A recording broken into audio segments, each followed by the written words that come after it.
I am unboxing the Amplitank Tank 1 microphone. It has the user guide for instructions. Also, there is the Amplitank Tank 1 microphone, which is a tank. This thing is heavy, really heavy, well-built microphone. On the bottom, it has switches for both low cut and mid-range boost, which will be helpful for frequency control, and XLR connector for professional recording. Well-built microphone also has an adapter for screw-on if you need to have that. On the back, it has the features of the microphone listed, and let's get right into it.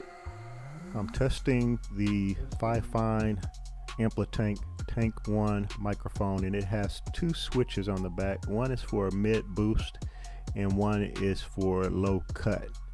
So I'm going to try it first with the mid boost and see if there's any sound quality difference in that. So here is the sound with the mid boost on. The switch for the mid boost is on the microphone on the FiFine Amplitank Tank 1 microphone. I'm going to switch that back to flat. So we're back to flat now with both switches to the flat. And now I'm going to switch the low cut switch on so we can see how that changes the quality of the FiFine Amplitank Tank 1 microphone. So now we have the low cut switch on the back of the microphone.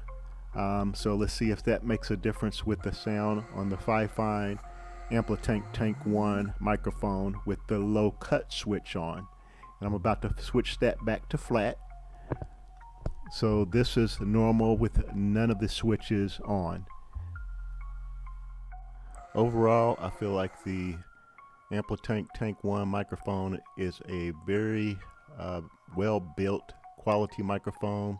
As you can tell with the previous tests, the switches, frequency switches for the low cut and mid-range boost do add a slight frequency difference when those are activated.